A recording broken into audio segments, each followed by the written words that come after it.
بات ہم شروع کرتے ہیں حضرت خدیجہ طاہرہ کے خاندان کے حوالے سے کہ ان کا خاندان کیسا تھا، چونکہ ان کے بارے میں ذرا کم بات بیان کی جاتی ہے۔ حضرت خدیجہ کے والد کا نام کیا ہے؟ خویلد۔ حضرت خدیجہ بنت خویلد کہا جاتا ہے، اس کا مطلب جناب خویلد ان کے والد بزرگوار کا نام ہے۔ کیا جناب خدیجہ طاہرہ کے ازدواج کے وقت جب نبی اکرم سے ازدواج ہو رہا تھا ان کے والد بزرگوار زندہ تھے یا نہیں؟ حیات رکھتے تھے یا نہیں رکھتے تھے؟ جو تحقیقی بات ہے وہ یہی ہے کہ وہ حیات نہیں رکھتے تھے، ان کا انتقال ہو چکا تھا۔ انتقال کیسا ہوا تھا اس حوالے سے دو روایتیں ہیں۔ ایک یہ ہے کہ ایک جنگ ہوئی تھی عربوں کے درمیان جسے جنگ فجار کہا جاتا ہے، اور بعض تاریخ دانوں نے لکھا ہے کہ حتیٰ نبی اکرم بھی اس جنگ میں شریک تھے، لیکن بہت کم افراد نے لکھا ہے، اکثر نے لکھا ہے کہ اس جنگ میں نبی اکرم شریک نہیں تھے۔ لیکن اس جنگ کے اندر جناب خویلد یا شہید ہو جاتے ہیں یا حتیٰ اس جنگ سے پہلے ہی انتقال فرما جاتے ہیں، تو ازدواج کے وقت موجود نہیں تھے۔ لیکن دوسری طرف سے بعض لوگوں نے روایت میں لکھا ہے کہ نہیں، موجود تھے اور شادی سے راضی بھی نہیں تھے، اور پھر استغفر اللہ نعوذ باللہ نعوذ باللہ، جناب خدیجہ طاہرہ چونکہ پیغمبر اکرم کو پسند کیا کرتی تھیں اور ان کے والد بزرگوار راضی نہیں تھے، لہٰذا انہیں طعام اور شراب دے کر راضی کیا، نعوذ باللہ نعوذ باللہ۔ اور پھر جب وہ اپنے اصلی حالت کے اندر واپس پلٹ آئے ہیں تو پھر انہوں نے انکار کر دیا۔ یہ صاف ظاہر ہے کہ اس طرح کی روایت دشمنی خاندان اہل بیت کے وجہ سے بیان کی گئی ہے، ورنہ ایسی روایت تاریخ کے بھی خلاف ہے۔ جو مشہور روایتیں ہیں، متواترات ہیں، ان کے خلاف ہے، لہٰذا ہم اس روایت کو قبول نہیں کریں گے۔ تو کچھ روایتیں تو بہت زیادہ واضح ہو کر آشکار ہو کر ہمارے سامنے آ جاتی ہے کہ یہ بات تو کسی بھی طریقے سے درست نہیں ہے، بڑے بڑے علماء نے اس کو رد کر دیا ہے، اور خود اہل سنت علماء نے بھی اس کو رد کیا ہے کہ ایسی بات نہیں ہو سکتی، تاریخ اس کی گواہی نہیں دیتی۔ لیکن کچھ باتیں ایسی ہیں کہ جس کے بارے میں ابھی بھی ڈاؤٹ ہے۔ وہ ان باتوں میں سے ایک یہ ہے کہ جناب خدیجہ طاہرہ کی عمر مبارک 40 برس کی تھی یا 25 یا 28 برس کی تھی۔ 40 برس کی عمر مبارک ہونے سے کیا ہمیں اعتراض ہے؟ اور اسی طریقے سے اگر 25 یا 28 برس کی عمر مبارک ہو تو کیا اعتراض ہے؟ کبھی کبھار تاریخ جب بیان ہو رہی ہوتی ہے تو اس کے اندر بڑی سیاست ہوتی ہے جو ہماری سامنے اتنے واضح طور پر نہیں آ پاتی۔ دیکھیں، ازواج نبی میں سے پیغمبر اکرم نے جو 9 خواتین سے شادیاں کی ہیں، ان میں سے صرف ایک خاتون ایسی ہیں کہ جن کے بارے میں سب متفق ہیں کہ ان کی شادی اس وقت ہوئی تھی کہ جب وہ باکرہ تھی، 2 شیزہ تھیں، بہت کم عمر میں ان سے پیغمبر اکرم نے شادی کی۔ وہ کون ہیں؟ وہ جناب عائشہ۔ لہٰذا یہ امتیاز جو انہیں حاصل ہو گیا تھا، اس امتیاز کو باقی رکھنے کے لیے ممکن ہے کہ وہ روایتیں کھڑی گئی ہوں کہ پیغمبر اکرم نے جب جناب خدیجہ طاہرہ سے شادی کی تھی تو وہ پہلے ہی 2 افراد سے شادیاں کر چکی تھیں، اور اس کے بعد جناب خدیجہ طاہرہ سے 40 برس کی عمر میں شادی کی۔ لیکن سوال ہمارا یہ ہے کہ حضرت خدیجہ طاہرہ کی جب پیغمبر اکرم سے شادی ہوئی تو پیغمبر اکرم اور حضرت خدیجہ طاہرہ کی شادی کو سن کر قریش کی عورتوں نے خدیجہ سے دوری اختیار کرنا شروع کر دی کہ جناب خدیجہ طاہرہ نے ایک غریب شخص سے، ایک ایسے شخص سے کہ جو یتیم ہیں، ان سے شادی کر لی ہے، اب ہم ان کا ساتھ نہیں دیں گے۔ تو جناب خدیجہ طاہرہ نے اگر پیغمبر اکرم ہی سے شادی کی ہے اور یہ پہلی شادی ہے تو بات سمجھ میں آتی ہے کہ قریش کی خواتین دور ہو جائیں گی جناب خدیجہ طاہرہ سے۔ لیکن اگر جناب خدیجہ طاہرہ پہلے بھی 2 مردوں سے شادی کر چکی ہیں جن کا کوئی خاص اسٹیٹس اور کوئی خاص مقام نہیں تھا، تو پھر قریش کی عورتوں کو تو اسی وقت ہی ان سے جدا ہو جانا چاہیے تھا۔ لیکن قریش کی عورتیں اگر ان کے ساتھ ہیں، اس کا مطلب یہ ہوا کہ ابھی تک جناب خدیجہ طاہرہ کی کوئی شادی ہی نہیں ہوئی تھی۔ جناب خدیجہ طاہرہ کی عمر مبارک ہی 28 برس کی یا 25 برس کی تھی، وہ شادی کی عمر تک نہیں پہنچی تھی، یعنی وہ شادی کی عمر سے گزر نہیں گئی تھی، 25 یا 28 برس کی عمر مبارک موجود تھی۔ بعض علماء نے صراحت کے ساتھ لکھا ہے، محرخین نے صراحت کے ساتھ لکھا ہے کہ ان کی عمر مبارک 28 برس کی یا 25 برس کی تھی۔ علماء اہل سنت بھی شامل ہیں اور اہل تشیع کے علماء بھی شامل ہیں۔ تو یہ ایک مختلف بات ہے، اختلافی بات ہے کہ جس کے بارے میں ڈیبیٹ ہو سکتی ہے، اس بات کو تحقیقی نظر سے دیکھا جا سکتا ہے۔ اگر کوئی یہ کہتا ہے کہ 40 برس کی عمر مبارک نہیں تھی تو ہم اس کی بات کو رد نہیں کر سکتے، ممکن ہے کہ 40 برس کی ہو۔ اگر کوئی کہتا ہے کہ 25 برس یا 28 برس کی عمر مبارک تھی تو ہم اس بات کو بھی رد نہیں کر سکتے، کیونکہ ممکن ہے کہ 25 یا 28 برس کی عمر مبارک ہو۔ ایک درود پڑھ دیجیے گا محمد و آل محمد۔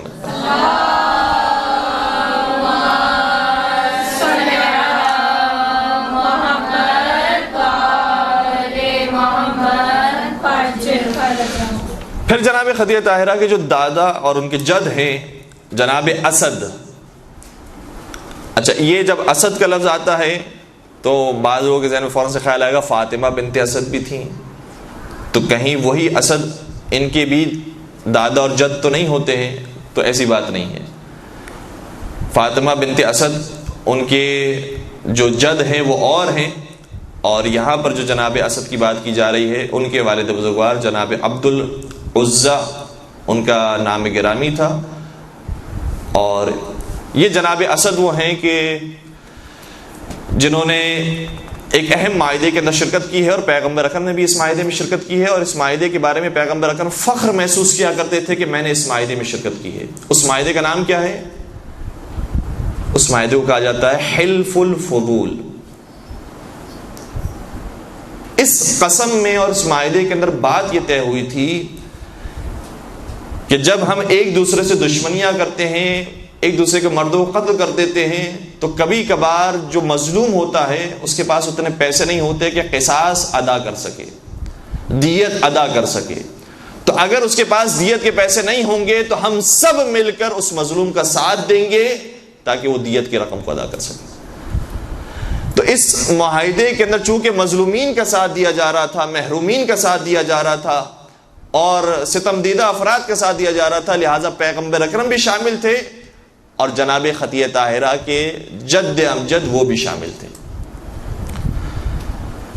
اور ظاہر سی بات ہے کہ پیغمبر اکرم کی عمر مبارک بہت کم تھی، جناب اسد کی عمر مبارک کافی زیادہ تھی، اور وہی سرکردہ افراد کے اندر شامل تھے کہ جن کے ساتھ بیعت ہوئی تھی۔ تو جناب اسد اسی طریقے سے معلوم یہ ہوتا ہے کہ پہلے ہی سے اخلاقیات کی طرف رجحان تھا، اور ان کی اولاد کا اسی طریقے سے اخلاقیات کی طرف رجحان تھا۔ جناب خدیجہ طاہرہ انہی کی نسل میں سی تھی، اور جناب خدیجہ طاہرہ کے بارے میں اور ان کے سارے آبا و اجداد کے بارے میں ملتا ہے کہ یہ سب آئین ابراہیمی کو مانتے تھے، دین ابراہیمی پر عمل پیرا ہوتا۔ اور پیغمبر اکرم کے اجداد کے بارے میں بھی یہی بات ہے کہ وہ بھی دین ابراہیمی کو مانتے تھے۔ تو قریش میں سے، مکہ میں سے کچھ افراد وہ تھے کہ جو بت پرستی نہیں کیا کرتے تھے، باقی سب بتوں کو پوجا کرتے تھے۔ وہ افراد جو بت پرستی نہیں کیا کرتے تھے ان میں جناب خدیجہ طاہرہ بھی شامل ہیں، جناب ابو طالب بھی شامل ہیں، جناب ابو عبداللہ بھی شامل ہیں، یہ پورا بنی ہاشم کا گھرانہ بھی شامل ہے، اور جناب خدیجہ طاہرہ کا گھرانہ بھی شامل ہے۔ البتہ جناب خدیجہ طاہرہ کے کچھ افراد وہ تھے کہ جنہوں نے جب یہ محسوس کیا کہ بت پرستی غلط عمل ہے تو وہ مختلف علاقوں میں نکل گئے صحیح دین کو تلاش کرنے کے لیے۔ تو بعض نے مسیحیت کو اپنا لیا، بعض نے یہودیت کو اپنا لیا، اور بعض جناب ابراہیم کے دین پر عمل پیرا ہوئے۔ البتہ اس زمانے میں جتنے بھی دین حق تھے انہی دین حق پر عمل کرنے والے یہ افراد تھے، ان میں سے کوئی بھی شخص ایسا نہیں تھا جو بت پرستی کرنے والا ہو۔ یہ ان کے خاندان کی شان میں سے شان ہے کہ یہ ابتدا ہی سے انہوں نے کبھی بھی بتوں کے سامنے سر نہیں جھکایا، کبھی بت پرستی نہیں کی، اور کبھی شرک نہیں کیا۔ اب ایک بات جناب خدیجہ طاہرہ کی مال و دولت کے حوالے سے دیکھیں، اب میں یہی تاریخ کی بات آپ کی بیان کروں گا۔ جب تاریخ میں بات کسی کے بارے میں بیان ہوتی ہے تو اتنی زیادہ بھی بیان کر دی جاتی ہے جو افراد کے قریب پہنچ جاتی ہے، اور کبھی تفریط پر بات آ جاتی ہے۔ جناب خدیجہ طاہرہ کے بارے میں ایک روایت یہ بیان ہوئی ہے کہ ان کے پاس 80,000 اونٹ موجود تھے، جنہیں وہ یمن، جنہیں وہ مصر اور جنہیں وہ شام بھیجا کرتی تھی تاکہ وہاں سے تجارت کرے، اور بہت ان کا مال و دولت، ان کی ثروت اتنی زیادہ تھی کہ جو مکہ میں کسی کے بھی برابر نہیں تھی۔ سوال یہ پیدا ہوتا ہے کہ حضرت خدیجہ کے پاس اتنی دولت آئی کہاں سے؟ کوئی معجزہ ہو گیا، کوئی کرامت ہو گئی، اتنی دولت کیسے آ گئی؟ جناب ابو طالب کے پاس دولت نہیں ہے، جناب عبداللہ کے پاس دولت نہیں ہے، بڑے بڑے قریش کے افراد کے پاس دولت نہیں ہے، جناب خدیجہ کے پاس دولت کیسے آ گئی؟ تو تاریخ کے مطالعے کے بعد یہ پتہ چلتا ہے کہ ان کے پاس جو دولت آئی تھی وہ ان کے والد بزرگوار سے میراث میں انہیں ملی تھی، اور اس میراث سے جو دولت ملی تھی اسی میراث کی دولت کو انہوں نے پروان چڑھایا ہے اور تجارت کے ذریعے، مزاربہ کے ذریعے اپنی دولت میں اضافہ کیا ہے۔ تو آپ محسوس کریں کہ جو دولت میراث کے ذریعے ملی ہو وہ اس قدر زیادہ تو نہیں ہو سکتی۔ جناب خویلد کے بارے میں اتنا نہیں آیا ہے کہ وہ امیر ترین افراد میں شامل تھے، جناب خدیجہ کے بارے میں آیا ہے۔ اس کا مطلب یہ ہوا کہ ایک حد تک دولت موجود تھی اور اس دولت میں اضافہ کیا ہے، اور یہی بات حتیٰ مردوں کو سیکھنے والی ہے، مردوں کے لیے سیکھنے والی ہے کہ اپنی دولت میں اضافے کے لیے صرف محنت مزدوری نہیں ہوتی ہے، بلکہ انسان اپنی عقل اور شعور کو بھی اتنا استعمال کرے کہ اسی دولت کے ذریعے جو میراث سے ملی ہے کسی سرمایہ کے اندر اگر لگا دے، انویسٹ کی جائے، تجارت کی جائے، تو اسی دولت کے ذریعے اس میں اضافہ کیا جا سکتا ہے۔ جناب خدیجہ طاہرہ کیا کرتی تھی؟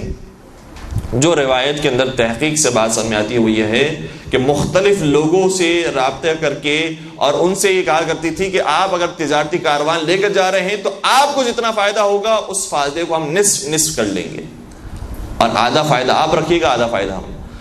لہٰذا جناب خدیجہ کا مال استعمال ہوتا تھا اور وہ مال پھر فائدے کی صورت میں جناب خدیجہ طاہرہ کو ملتا تھا، اور اس میں سب سے بڑا نام جناب میسرہ کا نام ہے، جو جناب خدیجہ طاہرہ کے غلام تھے، انہیں بھیجا کرتی تھیں، اور شام کی طرف وہ روانہ ہوئے، مختلف علاقوں کی طرف روانہ ہوئے، اور جناب خدیجہ کے مال میں اضافہ ہوا۔ پھر میسرہ نے ہی اور اسی طریقے سے جناب خدیجہ طاہرہ نے محسوس کیا کہ اسی مکہ کے اندر ایک شخص ایسا پایا جاتا ہے جسے صادق اور امین کہا جاتا ہے، اگر اسے میں نے بھیج دیا تجارت کرنے کے لیے تو واقعاً بہت سود حاصل کر کے وہ آئے گا، بہت پروفٹ حاصل کر کے وہ آئے گا۔ لہذا پیغمبر اکرم سے حضرت خدیجہ طاہرہ کی ملاقات ہوئی، اور پھر جناب خدیجہ طاہرہ نے جب پیغمبر اکرم کو بھیجا ہے تو پھر اتنا مال جناب خدیجہ طاہرہ کی خدمت میں پیغمبر لے کر آئے جو اس سے پہلے کسی تاجر نے اور کسی غلام نے پیش نہیں کیا، وہ مال پیغمبر اکرم لے کر آئے۔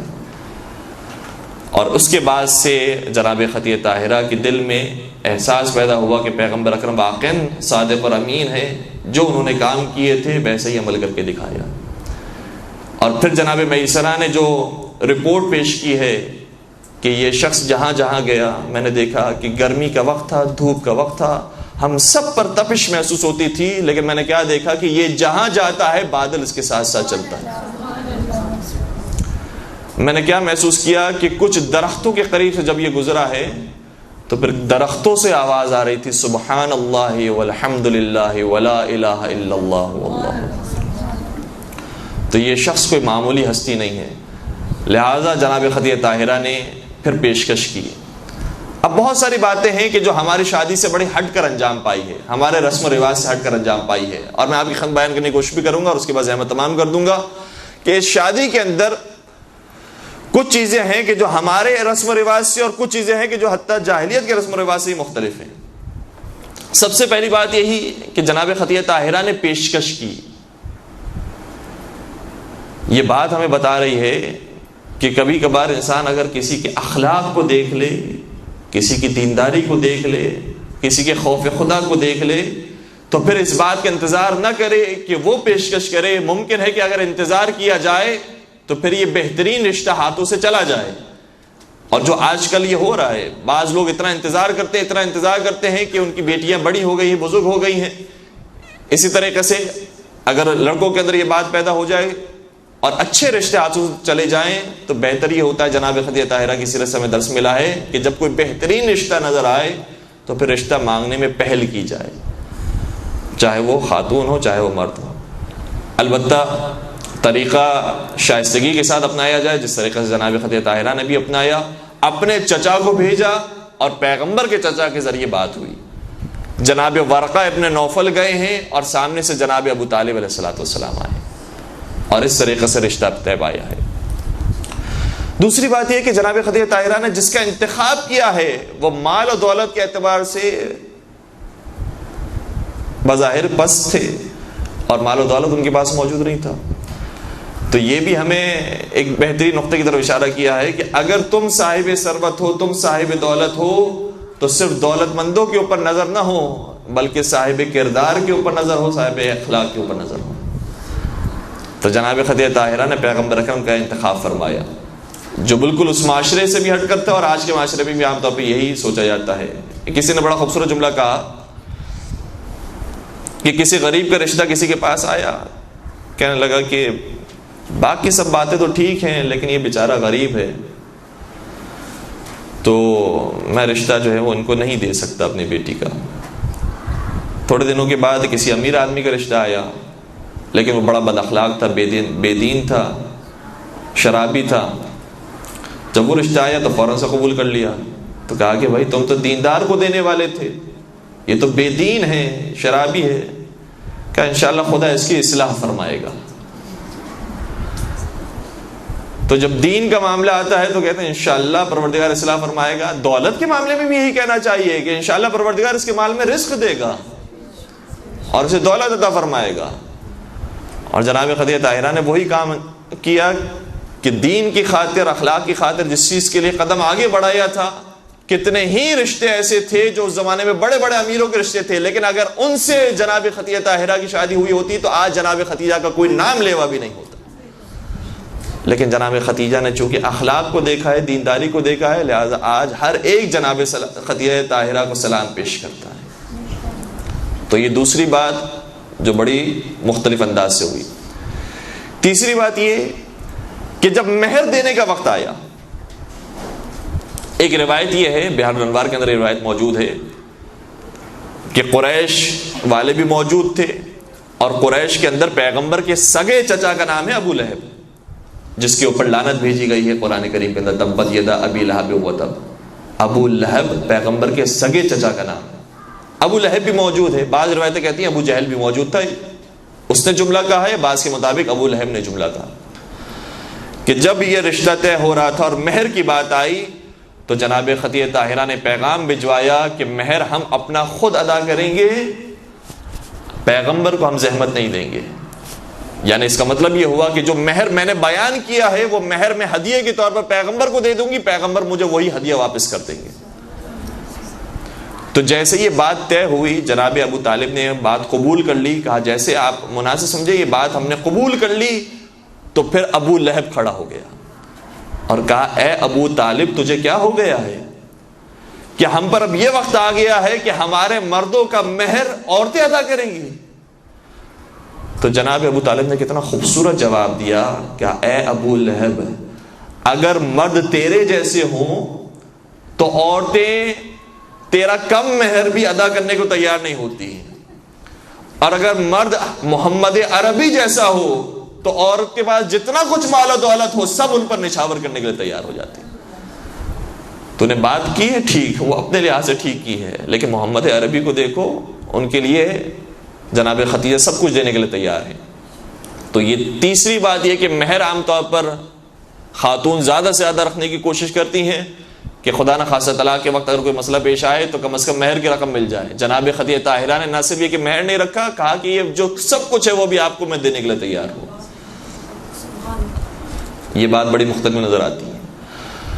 اور چوتھی اور آخری بات کہ پیغمبر اکرم نہ صرف یہ کہ جناب خدیجہ طاہرہ کی زندگی میں ان کی تعریف کیا کرتے تھے، بلکہ جب دوسری خواتین سے شادی کر لی تو ان خواتین کے سامنے بھی جناب خدیجہ طاہرہ کو یاد کیا کرتے تھے. ورنہ کسی بھی ایک عام عقل مند انسان کو بھی ہم نے نہیں دیکھا ہے کہ جو سوتنوں کے سامنے تعریف کرنے والا ہو. جناب خدیجہ طاہرہ یہ وہ خاتون ہیں کہ دیگر ازواج کے سامنے بھی نبی اکرم جناب خدیجہ طاہرہ کو یاد کیا کرتے تھے. اس کا مطلب یہ ہوا کہ خدیجہ طاہرہ اس معراج پر فائز تھی کہ پیغمبر اکرم نہ صرف یہ کہ عام محفلوں میں جناب خدیجہ طاہرہ کو یاد کیا کرتے تھے، بلکہ دوسری ازواج کے سامنے بھی جناب خدیجہ طاہرہ کو یاد کر کے بتا دیا کہ تم میرے ذہن سے ہر چیز مٹا سکتی ہو، خدیجہ کی یاد کو نہیں مٹا سکتی. تم سے شادیاں ہو چکی ہیں، ازدواج ہو چکا ہے، لیکن جناب خدیجہ طاہرہ کی جو سیرت تھی وہ کسی کے اندر بھی نہیں پائی جاتی ہے. اور جناب خدیجہ طاہرہ نے کیا کچھ قربان نہیں کیا شیب ابی طالب کے اندر. واقعی یہ وہ ایام تھے جس میں اگر پیغمبر اکرم کو خدیجہ طاہرہ کی مدد نہ ملی ہوتی تو شیب ابی طالب میں مسلمان برداشت نہیں کر سکتے تھے. لیکن نہ صرف یہ کہ جناب خدیجہ طاہرہ نے اپنا مال دیا، بلکہ خود وہ غذا کھاتی تھیں جو غلام نہیں کھایا کرتے تھے، جو فقیر نہیں کھایا کرتے تھے. اور وہی غذا کھاتے کھاتے جناب خدیجہ طاہرہ اس دنیا سے رخصت ہو گئی۔ جب مرنے کا وقت قریب آیا، نبی اکرم کو بلایا، کہا یا رسول اللہ میں نے آپ سے کبھی کچھ نہیں مانگا ہے، صرف ایک درخواست ہے، اور درخواست یہ ہے کہ یا رسول اللہ جب مجھے لحد میں اتارے تو اپنے لباس کا کفن دیجیے گا۔ پیغمبر اکرم نے نہ صرف یہ کہ اپنے لباس کا کفن دیا ہے بلکہ خود بھی لحد میں اترے، جناب خدیجہ طاہرہ کی لحد کو درست کیا، ان کی آرام کا انتظام کیا، اور اس کے بعد جب لحد کی مٹی کو برابر کر کے اٹھے ہیں تو حضرت زہرا نے سوال کیا بابا جان میری ماں کو آپ کہاں چھوڑ کر آ گئے، میری مادر گرامی کو کہاں چھوڑ کر آ گئے؟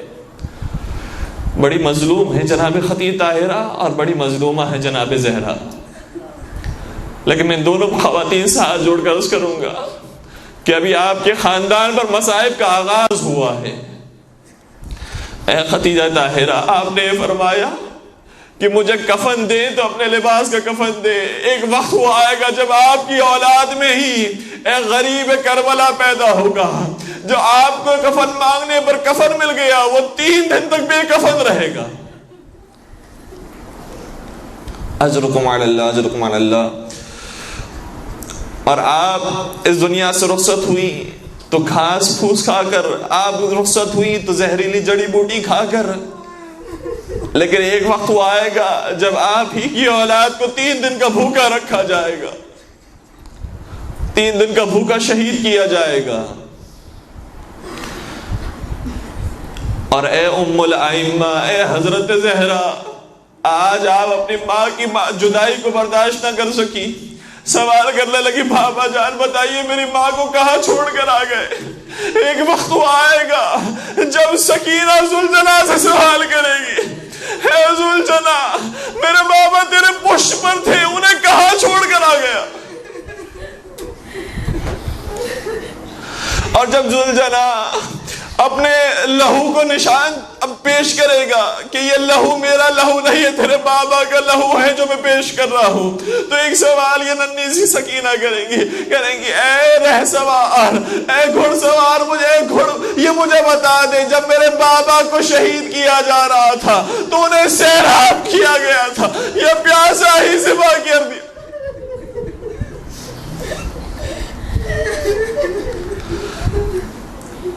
اے حضرت زہرا، آپ کو تسلی دینے کے لیے آپ کے شفیق باپ موجود ہیں، رحمت للعالمین موجود ہیں، جنہوں نے دلاسا دیا اگر تیری ماں زندہ نہیں ہے باپ تو زندہ ہے، یہ تیری کفالت کرے گا، تیری پرورش کرے گا۔